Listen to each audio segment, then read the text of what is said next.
What is up, folks? Snaggle J here, and this is going to be a talking points video on the brand new Xbox Series S. Now, I'm not going to call this a review. I am not someone that you should be trusting to review a product, whether you should buy it or not, because everyone's needs are different, everyone's desires are different. What I'm simply going to do is I'm going to give you a few talking points, things that I've noticed, things that I like, things that I dislike about the Xbox Series S after a week of using it. That's right. Hard to believe this bad boy has been out a week already. There's a lot of things I like about it, some things that I'm kind of about it. And hopefully, if you are considering buying one of the new generation consoles, whether that be the Xbox Series S, X, or either of the PS5s, I hope you will find this video helpful and informative based on my experience with the Series S. There's a lot of stigma around the Series S that it's not next gen, that it is underpowered, that it really has no place. But I'm going to give you, again, what I think is good about it, what I don't like about it. Let's start off with the setup. The setup was super easy. The packaging was fantastic. It was really had that nice high quality packaging feel. There's another video on the channel where I actually unboxed it. If you want to go check that out, I'll link it down below. You can go check out the unboxing. The setup was super easy, and a lot of that has to come to the credit of the brand new redesigned Xbox app. I'm going to talk a little bit more detail about the Xbox app later. But the Xbox app's super helpful for setup. Basically, there's a QR code on the screen, or you can also do, I think, network-based search, and you can set up your Xbox and monitor the progress through the phone. So I actually set the Xbox up. I went upstairs, had lunch, and while I was making lunch, I was able to monitor the progress of my Xbox updating. You were able to install games. So, for example, prior to it coming, I had bought Fallout 4 on the Microsoft Store. I was actually able to prompt the download of that without being anywhere near the console. So the setup was super easy, super helpful, super fast. Definitely a couple thumbs up on the setup. The size and the look of this thing, I've got a couple screenshots I'm going to show you guys compared to a Nintendo Switch and with the controller on the top. I have to admit, I knew the Xbox Series S was going to be small. I did not think it was going to be this small. It is small. It is lightweight. If you have space limitations to your setup and to your gaming area, this is not going to cause you a whole lot of problems in terms of size, in terms of where you're going to have to put it. One thing I have done is I have a monitor stand that goes here. It is probably about a 4-inch gap. And the Series S will fit under there.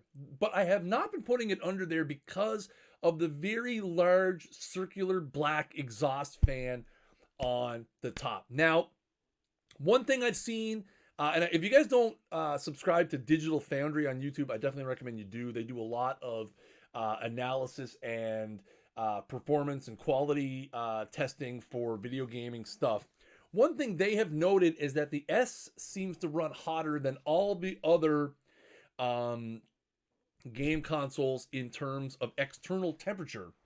And you will notice if you run your Series S for a while and you put your hand over the exhaust fan, it is warm. So I have avoided putting it under there for the simple reason that I don't want the exhaust to get blocked up against the stand that I have and then possibly overheat the system. Something to keep in mind. I haven't seen a whole lot of reports of these things overheating, but I'm playing it safe. But size-wise, it is small. It's compact. It has a lot of good, the edges and stuff. Like it's a conventional rectangle. It's not a weird giant cube or whatever the hell the PlayStation's doing. And speaking of what we're talking about the size and look, let's talk about the controller. This controller is absolutely fantastic. Now, I have always been a fan of the Xbox style layout of controller. One of my favorite controllers from the last several years is the Nintendo Switch Pro controller. Similar idea. I also use an Xbox controller, an Xbox layout controller for my PS4, which I use the Nacon Revolution. Same idea as this. I love the layout. It feels good. Again, I did this in the unboxing. I kind of compared it to a regular last gen, I guess, Xbox controller. Very, very similar in size, but where the upgrades have been made is in the grip. So the grip, it now has tactile grip that you can feel, almost like fine sandpaper on the back corners down here, and also on the back of the bumpers and the triggers as well. And I find that really helpful. Also, you get the upgraded D-pad. Overall, again, the one thing I will comment about the controller is it's very safe. When you look at what PlayStation's done with the DualSense and trying to really upgrade their controller experience, this is a safe controller. This is literally taking what worked and adding in the share button. Share button is super cool. When combined with the Xbox app, it makes for a whole different content sharing experience. But this is a safe controller. This is basically this is what PlayStation did when they went from the DualShock 3 to the DualShock 4. It's pretty much the same idea. It's an incremental upgrade, adding some grip on the triggers as well, adding the Elite Series replica D-pad, adding the share button. Overall, it's a very safe experience. But again, for a company that has a great track record of putting out great controllers, it is definitely a plus. Now you'll see, having looked at the controller, the white and black color scheme, I love it. It looks great. Overall, the size, look, feel of the console and the controller is great. It's pretty much what I expected, with the one exception of I expected it to be a little bit bigger. Let's talk about hard drive space. This is where everybody is all up in arms because, again, on the box, it ships with 512 gigabytes of a solid state drive. Now, the solid state drive is the same solid state drive you will find in the Xbox Series X. The only difference being that in the S, it is half the size. It comes with 374 gigs of actual usable space. That's not a whole lot. Now, to give you a comparison, I've taken what I currently have on my console. I have the brand new Assassin's Creed Valhalla. I have the brand new NBA 2K21 Next Generation Edition. I also have the Game of the Year Fallout 4 Edition. So that includes all of the downloadable content as well. And I downloaded Fallout New Vegas just because I wanted to download Fallout New Vegas. As you can see, I have 150 gigs free, which will probably be enough for Cyberpunk when it comes out in about a month's time, and maybe another game in the meantime. If hard drive space, even at the 1 terabyte level, which you're getting with the Xbox Series X and the PlayStation equivalents, which comes with about 800 or so gigs of usable space, hard drive space is going to be a big concern. The even bigger concern, if you're an Xbox Series S owner, is that the options for upgrading your space are limited. You can buy the Microsoft made specific card that goes in the back of the console, but it's $300 Canadian, which is almost what I paid for the entire console itself, and it's still only an extra terabyte. And I know you're saying, well, that's, gives you triple the space of what you had. But yes, but over the lifespan of playing games, it's not going to be super intuitive. Or you can go to a USB hard drive, but then you're limited to only putting backwards compatible games on it. You cannot put Xbox Series SX games on your external hard drive. So fair warning there. The hard drive space is not a huge problem for me, and that's because I am in the target area of people this console is geared towards. People who are looking for a similar to next-gen experience, but are more of the casual style gamer. I don't have a 4K TV. I have no interest in buying a 4K TV. I think the games that I'm playing on it, with Valhalla and NBA being the two that are optimized for the next generation, they look amazing to me. I play on my 32-inch 1 millisecond monitor that I recently purchased. They look beautiful. You can go over to my Twitter, twitter.com/SnaggleJ, look at some of the screenshots that I've shared, and they look great. Am I concerned that hard drive space is going to be a problem as I move forward? Absolutely. Again, once Cyberpunk comes out, I'm going to be even more limited in the amount of hard drive space I'm going to have. For someone like me who maybe only plays 6 to 8 games a year, I'm probably going to be able to juggle that very easily. And with Game Pass games, I mean, I can uninstall and reinstall those as I need to and as I see fit. I can play them, I can get rid of them, or I can play them for a bit, get them back later. That brings me to my next big point, which are the download speeds. Now, I'm coming from a PlayStation universe. I have not had an Xbox console in a decade. One of the biggest frustrations with gaming on the PlayStation Sphere is how bad the download speeds are, and then the copying and never-ending install process that comes afterwards. That is not a problem on the Xbox Series S. I have 150 megabits per second internet, just for comparison. And I'm able to routinely get, with everything I'm downloading through the Series S, between 70 to 85 megabits per second download speed. As a comparison, I was able to download Fallout New Vegas, which is 5.5 gigs, in 6 minutes and 3 seconds from the start of the download to being able to play it. So that's about a gig per minute download, and then, half a minute for installation. Very, very, very promising. Obviously, with the digital-only console, you're going to be doing a lot of downloading. Valhalla was big. NBA 2K was 101 gigs. And both of them downloaded relatively quickly. I'm very impressed so far with the speed of the downloads and the very seamless installation procedure. And again, that's aided by being able to trigger installations from the Xbox app, which is a wonderful companion.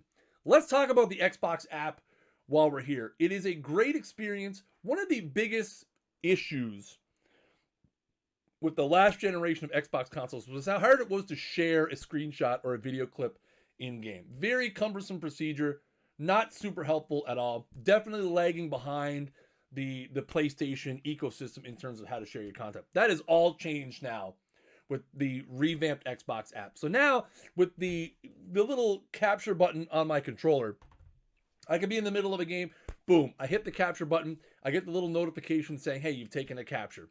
I get another notification on my console and on my phone when that screenshot has been uploaded to the Xbox cloud. And then I can go on the app on my phone and share the screenshot from there to all my various social media outlets. It alleviates two big problems for me. Number one, I absolutely hate entering text with the controller. So being able to take my phone and being able to go to Twitter and say, oh, hey, look at this cool screenshot I just took, and type that out on my phone, super handy, super simple. It simplifies the process. It also is one of those things where I don't have to do it right then. I can take the screenshot and know they're going to be on my phone later. So if I'm not in a huge hurry to scoop a story or to tweet something out instantaneously, I can simply let the notification will be there on my phone. I can tweet it out later, or I can put it on Instagram later. It is super helpful. It is light years ahead of where they were before. Again, the Xbox app I do hope that they're going to continue to add functionality. I would like to see store integration. That's one thing that it is lacking. You cannot buy games from the Xbox app. I do hope at some point they're going to build some sort of store integration into it. I think that would be super fantastic. I think that would be a great evolution of the app. But definitely 2 thumbs up on the Xbox app and the sharing experience. Let's talk about a couple of things that I don't particularly enjoy. And the first one of those is the UI. Again, coming from a PlayStation world, this UI scares the crap out of me. PlayStation was very simple. Everything was left to right. Your information would feed up down below. The PS5 UI seems to be an extension of that. From the streams I've watched and the videos I've watched on YouTube, it looks very intuitive. It's taking me getting used to the Xbox UI.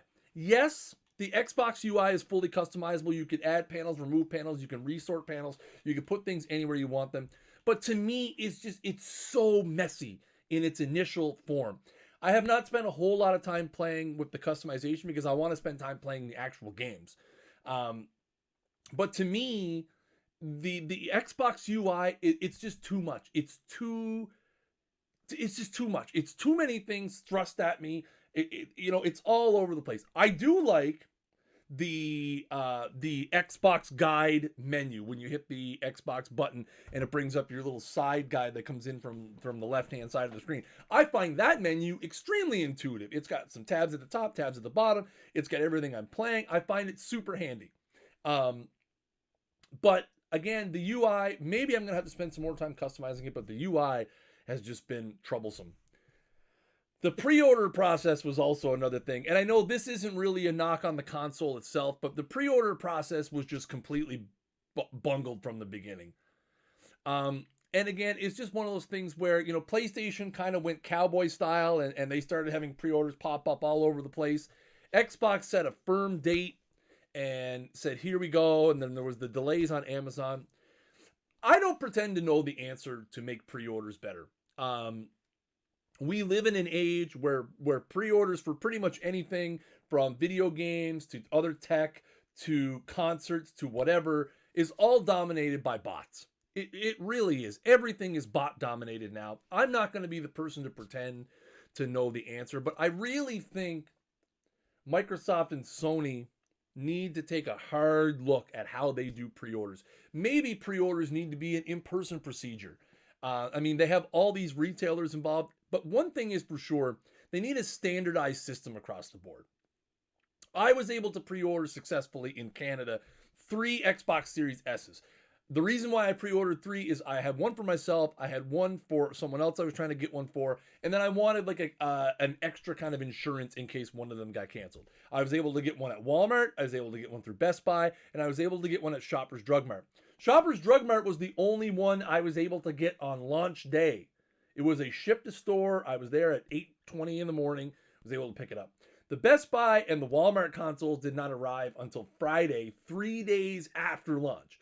Now, keep in mind, Wednesday the 11th was a holiday in Canada, so that delayed the shipping times a little bit. But the whole pre-order process, I've spoken to so many people who are extremely frustrated by how it went. And I do beg Microsoft, Sony, Nintendo, gaming companies, find a way to standardize and revolutionize how pre-orders happen. Again, that's not a knock on the console itself, but the thing is, if you want an Xbox Series S or an Xbox Series X or a PS5 digital, you got to be able to get them. And if you can't get them, you can't get them. The last thing I want to talk about is the stigma surrounding this console. I've had many people tell me in the last week that I wasted my money on this console, that I should have bought the Series X or I should have bought a PS5 or whatever. I am here to tell people it is not your place to tell someone how to spend their money.